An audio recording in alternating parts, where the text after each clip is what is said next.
식사 후 과일, 중년 혈당은 과연 어떻게 달라질까요? 최신 연구 결과가 충격적으로 나왔습니다. 식사 후에 과일 드시는 분들 정말 많으시죠? 가장 안 좋은 방법부터 가장 좋은 방법까지 알려드립니다. 밥 먹고 나서 사과 한 쪽, 달달한 배 몇 조각, 귤 두세 개까지. 과일은 몸에 좋으니까 식사 후에 먹어도 당연히 건강에 좋을 거라고 생각합니다. 그런데 똑같은 과일을 먹어도 언제, 어떤 형태로, 어떤 순서로 먹느냐에 따라 식후 혈당 반응에는 꽤 큰 차이가 납니다. 특히 중년 이후에는 이 차이를 그냥 넘기시면 안 됩니다. 나이가 들면서 근육량이 줄고 인슐린에 대한 반응도 예전 같지 않을 수 있기 때문에 같은 양의 탄수화물을 먹어도 혈당 관리가 점점 중요해지기 때문입니다. 그렇다고 과일을 끊으라는 이야기는 아닙니다. 오히려 과일에는 식이섬유, 칼륨, 비타민, 폴리페놀 같은 성분이 들어있어 중년의 혈관 건강과 장 건강, 전체적인 식사의 질을 높이는 데 도움이 됩니다. 2026년 미국 당뇨병학회의 당뇨병 진료 기준에서도 과일을 금지하는 것이 아니라 통과일을 건강한 식사 구성에 포함하도록 권고하고 있습니다. 문제는 과일이 아닙니다. 먹는 방법입니다. 오늘은 혈당을 기준으로 과일을 먹는 방법 중 가장 아쉬운 방법부터 가장 추천할 만한 방법까지 순서대로 알려드리겠습니다. 마지막 1위는 의외일 수 있습니다. 실제로 국제학술지에 발표된 연구에서는 똑같이 사과와 밥을 먹었는데 먹는 순서 하나를 바꾸자 식후 혈당 반응에 큰 차이가 나타났습니다. 과연 언제 먹었을까요? 먼저 가장 피해야 하는 방법부터 보겠습니다. 5위, 과일을 갈아서 마시는 것입니다. 과일이 몸에 좋다고 해서 사과 2개, 바나나 하나, 포도까지 넣고 한꺼번에 갈아서 마시는 분들이 있습니다. 또 아침마다 과일 주스를 건강음료처럼 드시는 분들도 계십니다. 하지만 혈당을 생각한다면 과일은 가능하면 씹어서 먹는 통과일이 기본입니다. 과일을 통째로 먹으면 씹는 시간이 필요하고 원래 들어있던 식이섬유와 음식의 구조가 유지됩니다. 그런데 주스 형태가 되면 짧은 시간 안에 많은 양을 마시기 쉬워집니다. 2026년 미국 당뇨병학회도 신선한 과일이나 냉동 과일 등 통과일을 우선하는 식사 패턴을 권고하고 있습니다. 특히 시중 과일 음료나 당이 추가된 과일 주스는 더 조심하셔야 합니다. 과일 두세 개를 앉은 자리에서 먹기는 힘들어도 주스로 만들면 한 컵을 몇 분 만에 마셔버릴 수 있습니다. 그러니까 과일은 마시는 것보다 씹어 드십시오. 그리고 말린 과일도 조심하셔야 합니다. 말리면 크기가 작아져 생과일보다 훨씬 많은 양을 쉽게 먹게 됩니다. 건포도 한 줌, 말린 대추 몇 개가 별것 아닌 것처럼 보여도 생과일보다 양 조절이 어려워질 수 있습니다. 중년 혈당 관리에서 가장 먼저 바꿔야 할 것은 과일을 끊는 것이 아니라 과일을 음료처럼 마시는 습관입니다. 4위, 밥을 배불리 먹고 과일까지 많이 먹는 것입니다. 여기서 많은 분들이 놀라십니다. 밥 먹고 과일 먹으면 안 된다는 말이야? 그 이야기는 아닙니다. 식사 직후 과일 한두 조각을 먹었다고 갑자기 과일이 나쁜 음식으로 변하는 것은 아닙니다. 진짜 문제는 총량입니다. 밥 한 공기를 먹고 반찬까지 충분히 먹었습니다. 여기에 달달한 배 반 개, 포도 한 송이, 귤 두세 개를 후식으로 또 먹는다면 어떻게 될까요? 밥에도 탄수화물이 있고 과일에도 탄수화물이 있습니다. 결국 한 번의 식사에 들어오는 전체 탄수화물 양이 더 커집니다. 특히 흰쌀밥이나 면처럼 탄수화물이 많은 식사를 한 뒤 과일까지 많이 먹는 습관은 혈당을 관리하는 분들에게는 더 불리해집니다. 여기서 기억하실 말은 딱 하나입니다. 식후 과일이 독이 되는 것이 아니라 배부른 식사 위에 과일까지 많이 얻는 것이 문제입니다. 식후 과일을 좋아하신다면 밥의 양을 조금 조절하거나 과일을 소량만 드시는 것이 좋습니다. 3위, 잠들기 직전 과일입니다. 밤에 TV를 보다가 출출하면 과일을 꺼내 드시는 분들 많으시죠?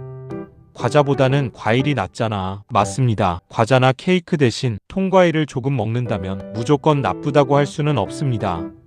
그리고 밤에 과일을 먹으면 그 당이 그대로 지방으로 변한다는 식의 말도 너무 단순한 설명입니다. 하지만 문제는 따로 있습니다. 저녁 식사를 이미 끝냈는데 잠들기 직전에 과일까지 많이 먹는다면 하루에 필요한 양을 넘어 추가적인 열량과 탄수화물을 먹기 쉬워집니다. 특히 당뇨나 당뇨 전 단계가 있어 아침 공복 혈당이 높은 분이라면 밤마다 습관적으로 과일 한 접시를 먹는 것은 자신의 혈당 반응을 확인해 볼 필요가 있습니다. 밤에 정말 배가 고프다면 큰 접시에 과일을 가득 담지 마시고 통과일을 소량 드십시오. 그리고 여기서 중요한 반전이 있습니다. 아침 공복에 먹는 과일이 잠들기 전 과일보다 더 나쁘다는 근거는 없습니다. 아침 공복 과일은 정말 최악일까요? 인터넷을 보면 이런 이야기가 많습니다. 아침 공복에 과일을 먹으면 혈당이 폭발한다. 공복 과일은 절대로 먹으면 안 된다. 하지만 그렇게 단정할 근거는 부족합니다. 건강한 사람이 아침에 사과나 베리류 같은 통과일을 적당량 먹는 것 자체가 나쁜 식습관은 아닙니다. 중요한 것은 공복이라는 한 가지 조건보다 무엇을 얼마나 먹느냐입니다. 아침에 사과 반 개를 먹는 것과 바나나 2개, 포도, 꿀을 넣고 과일 주스 한 대접을 마시는 것은 전혀 다른 이야기입니다. 또 과일만 먹고 금방 배가 고픈 분이라면 무가당 요거트나 견과류, 달걀처럼 단백질이나 지방이 들어있는 음식과 함께 구성하는 것도 방법입니다. 그러니까 공복 과일은 최악이다 이렇게 기억하지 마시고 공복에도 통과일을 적당량 이렇게 기억하시면 됩니다. 2위, 식사와 떨어뜨려 간식으로 먹는 것입니다. 점심을 먹고 어느 정도 시간이 지난 뒤 오후에 출출할 때 과일을 조금 드시는 방법입니다. 예를 들어 식사를 마친 지 2-3시간 정도 지나 사과나 배, 귤 같은 통과일을 적당량 드시는 것입니다. 이 방법의 장점은 간단합니다. 배부른 식사 위에 과일까지 한꺼번에 더하지 않는다는 것입니다. 다만 여기서 식후 정확히 2시간 30분이 가장 좋다는 식으로 시간을 공식처럼 외울 필요는 없습니다. 현재 연구에서 특정 시간이 모든 사람에게 가장 좋다고 확정된 것은 아닙니다. 핵심은 식후에 과일을 한 접시 더 먹는 습관보다 하루 과일 섭취량을 나누어 간식처럼 적당량 먹는 방법도 괜찮다는 것입니다. 그리고 이제 1위입니다. 이번 영상에서 가장 중요한 부분입니다. 1위, 과일을 탄수화물 식사보다 먼저 먹는 방법입니다. 이 부분은 실제 연구 결과가 흥미롭습니다. 국제학술지 누트리언츠에 발표된 연구에서 사과와 쌀밥을 함께 먹는 순서를 달리해 비교했습니다. 그런데 사과를 쌀밥보다 먼저 먹었을 때 쌀밥만 먼저 먹는 방식과 비교해 식후 혈당 반응이 크게 낮아졌고 전체적인 혈당 반응은 약 절반 수준으로 감소했습니다. 똑같이 사과를 먹고 똑같이 밥을 먹었는데 순서를 바꿨을 뿐인데 혈당 반응에서 상당한 차이가 나타난 것입니다. 사과만의 결과일까요? 이후 사과뿐 아니라 배와 오렌지 등을 이용해 과일을 탄수화물 식사보다 먼저 먹는 연구에서도 식후 혈당 상승을 낮추는 방향의 결과가 보고됐습니다. 그리고 더 최근에는 이런 연구들을 한꺼번에 모아 분석했습니다.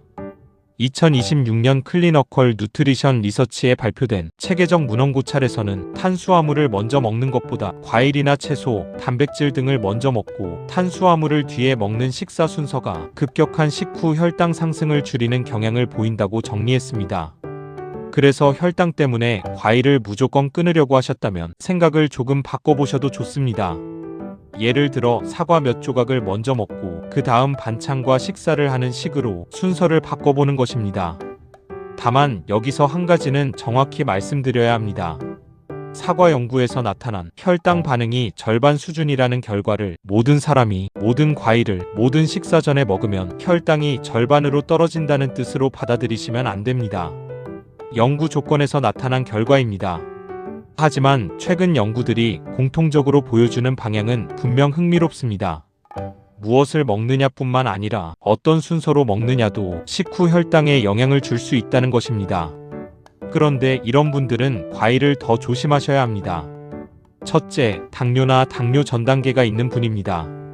과일은 먹을 수 있습니다. 2026년 미국 당뇨병학회도 당뇨가 있다고 과일을 금지하지 않습니다. 오히려 통과일은 건강한 식사 패턴에 포함됩니다. 다만 과일도 탄수화물이라는 사실은 잊으시면 안 됩니다. 몸에 좋은 과일이니까 충분히 먹어도 된다. 이건 아닙니다.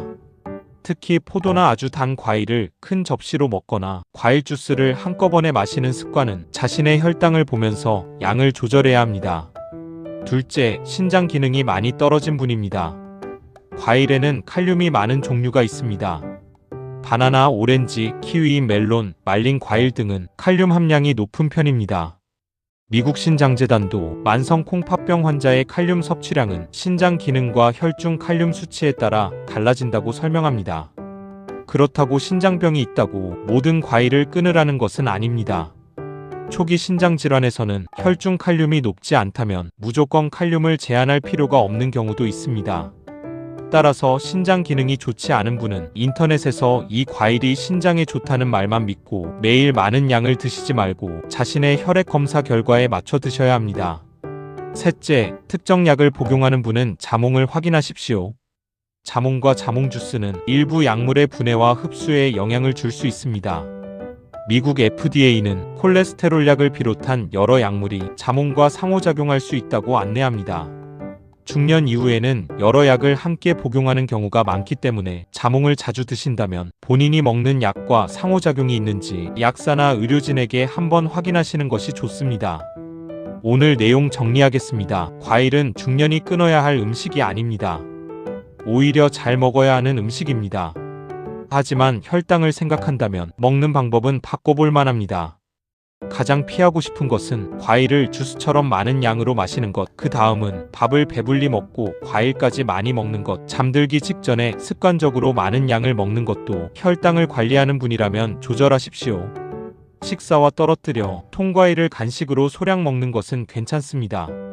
그리고 최근 연구에서 가장 흥미로운 방법은 통과일을 탄수화물 식사보다 먼저 먹는 것입니다.